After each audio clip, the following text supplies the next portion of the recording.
C'est ce premier point presse du gouvernement de la Nouvelle-Calédonie dans le cadre de la crise coronavirus. Le président du gouvernement et le commissaire ont annoncé hier respectivement qu'un point presse régulier sera fait pour informer les Calédoniens des différentes informations, des questions qui se posent. Donc tous les jours à partir de 10h, et on a tenu l'horaire aujourd'hui, un point presse sera réalisé soit par moi, soit par le deuxième porte-parole, et en tant que de besoin par du personnel médical pour répondre à des questions qui sont plus précises. Déjà, pour commencer, je tenais à vous dire donc, que 14 tests ont été réalisés hier sur des personnes, sur les tests de coronavirus. Les 14 tests ont été négatifs, donc nous n'avons pas de nouveaux cas de coronavirus à l'heure actuelle en Nouvelle-Calédonie. Donc 14 cas négatifs sur 14 tests effectués hier. Sur les différents chiffres des mesures qui sont prises, donc nous avons 828 personnes en autoconfinement. Donc je rappelle les mesures d'autoconfinement, c'est des gens qui ont été, à qui on a demandé de rester chez eux après un voyage pendant une période de 14 jours. Un contrôle régulier est effectué par différentes autorités pour voir si cette période d'autoconfinement est bien maintenue, avec une amende de 90 000 francs si les mesures ne sont pas respectées. Nous avons 18 personnes en quarantaine, dont les personnes qui ont été en contact des deux personnes qui ont été atteintes de coronavirus.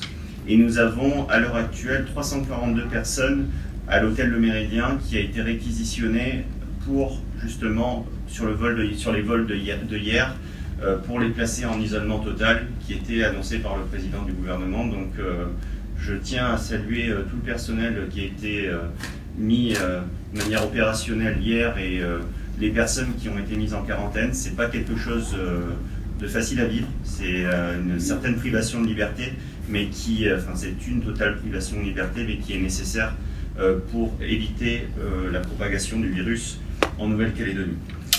Donc le président du gouvernement et le commissaire ont annoncé hier plusieurs mesures. Donc tous les rassemblements, je les rappelle pour bien qu'on s'en souvienne, tous les rassemblements de plus de 20 personnes sont interdits. Toutes les manifestations publiques, culturelles, sportives, cultuelles seront annulées dans les prochains jours et sont toutes annulées à partir de hier 18h. Tous les établissements de loisirs recevant du public seront fermés comme les bars, les restaurants, les nakamas, les cinémas, les casinos ou encore les bingos.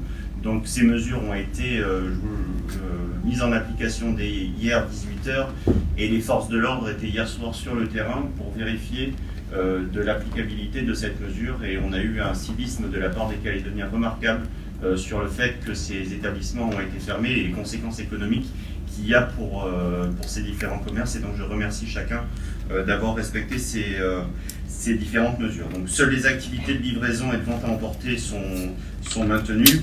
Tous les transports collectifs de personnes aériens et maritimes seront suspendus à destination en provenance des îles à partir de samedi 21 mars à minuit, et le réseau des cars interurbains, le rail, à la même heure.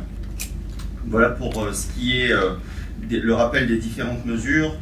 Sur la partie de l'accueil des enfants, parce que les établissements scolaires sont également fermés, ce qui pose un certain nombre de problèmes, notamment pour les personnes qui effectuent des missions prioritaires. Un système d'accueil minimum est mis en place pour les enfants âgés de 3 à 16 ans inclus, des personnes exerçant des professions prioritaires définies dans la liste suivante. Toute personne des établissements de santé publics et privés, tout personnel des établissements médico-sociaux, tout personnel de santé et médico-sociaux de ville, tous les personnels chargés de la gestion de l'épidémie. Pour ce vendredi 20 mars, les enfants de ces personnels prioritaires pourront être accueillis dans leurs établissements de scolarisation aux horaires habituels. Afin de permettre une organisation optimale pour les jours suivants, il est demandé de s'inscrire auprès des directeurs d'établissement, soit directement, soit par un appel téléphonique, pour organiser justement la gestion des enfants de ces personnels qui sont indispensables à la gestion de cette crise. Sur la partie sanitaire, nous avons eu beaucoup de questions sur la question des différents masques. Aujourd'hui, nous avons un stock de 300 000 masques qui permet d'assurer un mois de gestion de crise, et donc une distribution va être assurée au personnel de santé, au personnel des professions médicales à compter d'aujourd'hui pour un niveau de 60 masques pour ces personnels-là, pour assurer justement la gestion de la crise. Les masques vont être destinés prioritairement à ces personnels de santé. Je le rappelle, les personnes qui n'ont pas de symptômes, le masque ne sert à rien et il est important de gérer justement la distribution de ces masques. On voit en métropole qu'il y a déjà une pénurie sur ce type d'outils. Donc il est important pour nous de gérer au mieux. Et donc 60 masques vont être distribués aujourd'hui au personnel de santé qui leur permettra d'assurer à minima 15 jours sur la gestion de la crise. Mais nous sommes dans l'anticipation permanente et une commande de 1 million de masques a été déjà effectuée pour assurer justement la continuité de ce type de matériel. Autre point, sur la question économique, et nous avons bien sûr beaucoup de questions sur ce point-là. Nous avons la chance de ne pas être seuls dans cette crise, et j'ai eu l'occasion déjà hier de le rappeler sur certaines antennes. L'État est à nos côtés pour fournir un plan qui permet de garantir le pouvoir d'achat des salariés, de garantir la pérennité des entreprises, et donc nous construisons avec l'État une reproduction du plan national de sauvegarde de l'activité économique. Bien sûr, nous allons prioriser les différents secteurs, c'est-à-dire qu'aujourd'hui, toute l'activité économique n'est pas stoppée. Je le rappelle, la plupart des commerces peuvent continuer à exercer leur activité économique. Les activités qui sont liées à la bonne marche de la vie quotidienne des Calédoniens sont autorisées.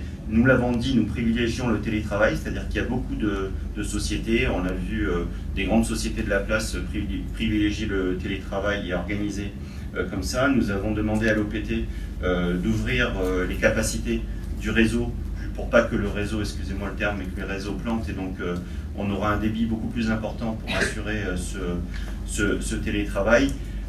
Mais il y a certains secteurs qui sont dans l'obligation de fermer, qui ont des conséquences sur la crise, qui ont eu des conséquences sur cette crise. Donc nous travaillons avec l'État pour reproduire le plan national au niveau local, de l'adapter parce que nous avons des compétences qui sont calédoniennes, et donc les dispositifs de l'État ne sont pas forcément les mêmes qu'en Nouvelle-Calédonie.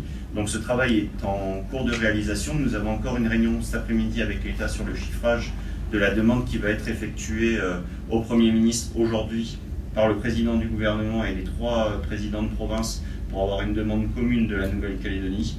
Donc ce plan sera présenté au mieux ce week-end, au pire lundi, pour avoir une réponse très concrète à apporter aux différents opérateurs qui sont touchés par ce ralentissement économique. Pour certains, c'est une fermeture économique, mais nous sommes tous mobilisés pour préserver le pouvoir d'achat des Calédoniens et garantir l'activité économique, et que ces entreprises survivent pour la suite. Sur les mesures de communication, un site internet dédié covid19.nc sera mis en œuvre dès ce week-end, avec une page Facebook covid19.nc qui regroupera toutes les informations sanitaires, économiques, pratiques, de transport, de bons gestes à adopter, et donc vous sera communiqué par mail pour qu'on puisse avoir le maximum d'informations. Vous savez, on vit une crise exceptionnelle, c'est-à-dire qu'on n'a jamais connu ça de manière contemporaine. Donc les mesures s'adaptent au fur et à mesure. On est en mobilité permanente, c'est-à-dire que les mesures que j'annonce aujourd'hui peuvent évoluer cet après-midi sur certains points. Donc on vous tiendra parfaitement informé de ce qui se passe.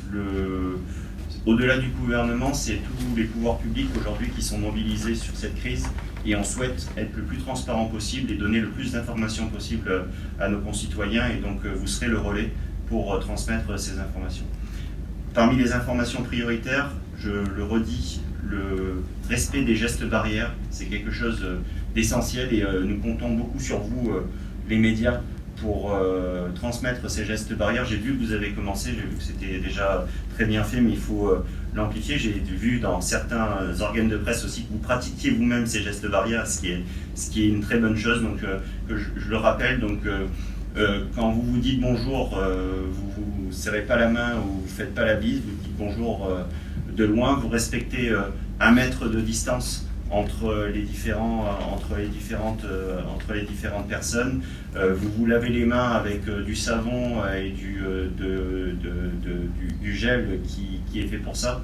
Donc c'est toute cette solidarité, c'est tous ces gestes nouveaux que nous devons apprendre qui nous permettront d'enrayer la pandémie du virus en Nouvelle-Calédonie. Voilà. Donc je vous remercie.